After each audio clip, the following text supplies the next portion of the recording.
Alright guys, welcome back to What If Cell Went Too Far Back. Finally, we're going to get into the Android saga. I hope you're all excited, because I know I am. All that being said, let's get to it. Cell have just taken over Frieza's empire. It's been a few months, and he wants Goku and Vegeta and Nappa to all have Super Saiyan, so he would call them all to his quarters. As they all walked up to him, Vegeta and Nappa were confused, thinking that they were in trouble. They also didn't know much about Kakarot. He was his right-hand man, even though he was a Saiyan from Earth. How did he get so strong if he's from Earth? They didn't really know. Cell would look at him and say, I want all of you to train intensely. I built a gravity room with my specialists, so you will all go and train in there until you can unlock Super Saiyan. Vegeta would look at him and say, Super Saiyan's just a legend. Cell would walk up to Vegeta and then look straight in his face and say, no, it is not. Super Saiyan is more than just a legend. It's a reality, and it's the reality that you'll have, Vegeta, Prince of all Saiyans, and soon to be a Super Saiyan. Vegeta was intrigued by this promise. He didn't really know much about Cell, but Cell knew so much about him. Every time he talked to him, every time he had a conversation with him, he knew exactly what Vegeta was thinking. It was like Cell could read him like a book. It angered Vegeta, but at the same time, it made Vegeta feel close to Cell. Not as a friend, of course not, but as a superior. Vegeta, Nappa, and Goku all went into the gravity room and began to train like they never trained before. They got Zenkais after Zenkai, battle after battle. Kakarot was so far ahead of him. This pissed Vegeta off. He should be the strongest. He's the Prince of all Saiyans. Nappa and Vegeta's power continued to rise. As Cell began to walk away, he thought to himself, if they can turn Super Saiyan and stay loyal, I wish for all of them to have eternal youth. With them by my side, I shall rule the universe. Cell really didn't care about ruling the universe, but he ruled it for snacks, so he can use people like livestock. Once he becomes perfect, he really doesn't know what he's going to do with his empire. Maybe he'll do some fun things like tournaments and other stuff. He really doesn't know. As the months passed, nothing really changed. The Saiyans hit their head against the wall, but no matter how hard they trained, no matter how hard they fought, they wouldn't turn into a Super Saiyan. Vegeta could feel the frustration. He was told to do something impossible, told to achieve something that has been achieved for 1,000 years, if it was even real. On top of that, he has to listen to Cell, someone above him that he doesn't even know, someone who just randomly killed Frieza one day. Vegeta is the Prince of all Saiyans, but he has no heir to rule, no planet to take over. As a year passed, this began to build up in Vegeta until he began to scream. The entire room shook as his hair turned yellow and he achieved Super Saiyan. Vegeta smirked, saying, I did it. I am the Prince of all Saiyans, Vegeta, and a Super Saiyan. But then Imperfect Cell walked in. Cell would say, I'm proud of you, Vegeta. To be honest, I expected my star pupil, Kakarot, to achieve this. Goku looked at Cell angrily, just hearing that. He wanted to be the best. And, well, having Vegeta unlock it first made him upset. This made him angry. Cell could see this. So then he pointed at Kakarot. I bet he can unlock it if you fight him. Push him with everything you have. You're allowed to injure him any way you want. Just don't kill him. Vegeta would look at Cell and say, my pleasure. As Vegeta would charge in, punching Goku straight in the stomach, breaking some of his ribs. Goku would then kick him. Goku wasn't helpless. He was able to fight, for sure, but Vegeta was just far too powerful. He began to beat up on Kakarot. Nappa would watch and would try to get involved, but Cell said no. Don't get involved. Vegeta doesn't need your help.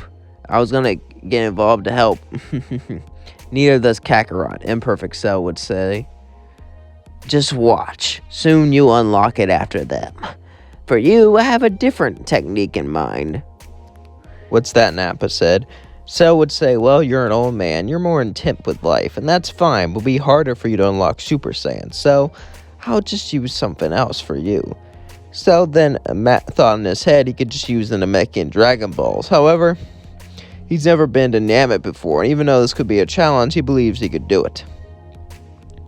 Vegeta and Kakarot both pushing each other further and further, or at least Vegeta was pushing Kakarot. Kakarot was getting beat up. His hands were getting bloody. His body was getting destroyed. He couldn't do anything. But then he began to scream. He began to yell as he pushed through all of his anger, pushed through all of his passion, pushed through all of his strength, and eventually became a Super Saiyan. Even though Kakarot should have a higher power level now that he's Super Saiyan, he still lost since Vegeta beat him up quite badly. But after that, Cell would then begin to head off to Namek. He looked at the coordinates to see where Namek was, then he began to fly.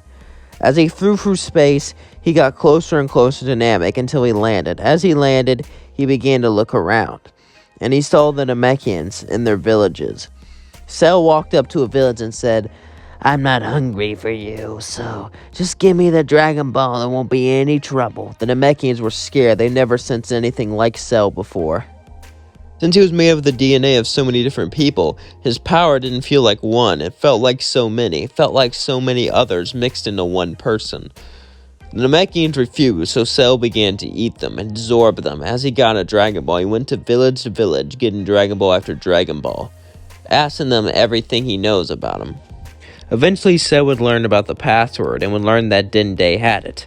Cell would begin to search for Dende until he eventually found them, grabbing him.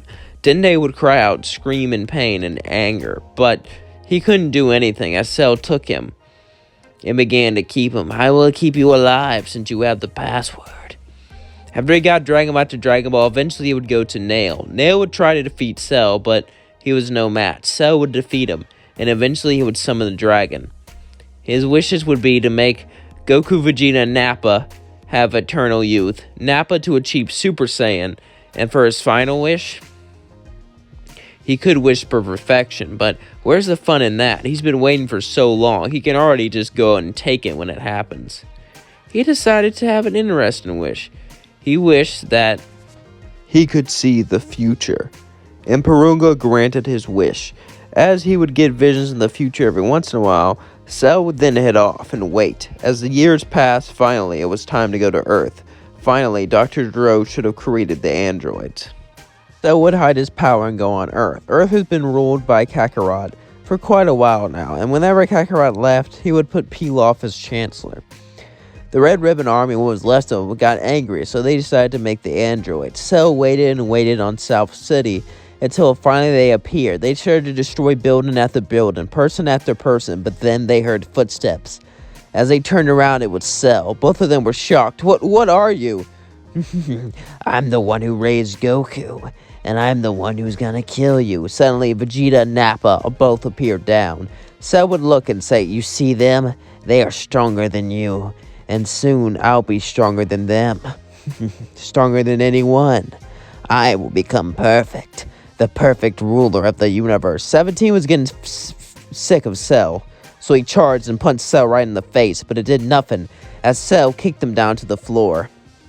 Cell would look at him and say, "Don't be rude to your brother," as he began to lick his lips. This disgusted 17 as he got up and hit him with a massive ki blast, but it did nothing as Cell simply walked forward. 17 would say, "How? I'm supposed to be the strongest in the universe. I was built by Dr. Gero. I have to be the strongest. I need to be the strongest."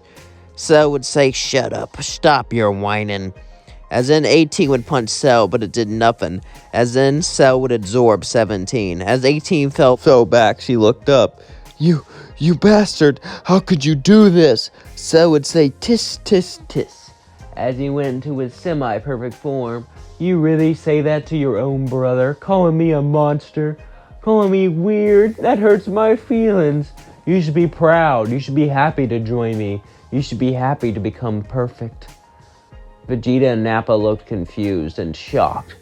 They felt Cell's power level rise like it's never risen before. He's absorbed people before, but never has it reached a gain like this. But Goku would smirk. He's wanted this for so long. His entire life he's been waiting for it, and soon he's gonna get it. As 18 began to fly away, Goku would fly up and punch her down. As then, Cell would look at her, as his tail began to embellish her. As he absorbed her, he felt his new power skyrocket, as he felt himself become perfect. However, then he would look and say, "You can come on out, Trunks. You didn't think I would know about you coming to this timeline?" Trunks would walk out and say, "I went to this timeline, everything was so different. Part of me didn't even want to go back, but I had to give it a shot. What happened?" Cell would say, "You want to know what happened to this place? Well, I'm from a timeline where you destroyed the androids and saved the day. However, there was something wrong. I couldn't absorb them, so I killed you and went back in time. However, I went back way too far. to when Goku was first born, so I raised him as my own, and I took over the universe, turning planets into farms, waiting to absorb 17 and 18. Now, finish him. Finish Trunks. Goku, Vegeta, and Nappa would all turn Super Saiyans. They charged at Trunks. Trunks was stronger, but he couldn't handle 3 Super Saiyans all at once. As they all rushed in, began to beat him up, began to surround him. Eventually, Trunks would get angrier and angrier and angrier as he put all of his power into his body, unlocking a buff form. And at first, it was working, but eventually, stamina would run out and he couldn't hit him. As Trunks would fall to the floor, Vegeta would blast a hole in his chest, killing him, not even knowing Trunks was his son. Cell would laugh at the irony, not telling him. As Cell would say, good, now, let's Continued to get stronger. And that's where I'll leave things off. Don't forget to like, comment, and subscribe. Let me know what you think of the video down below. Peace out.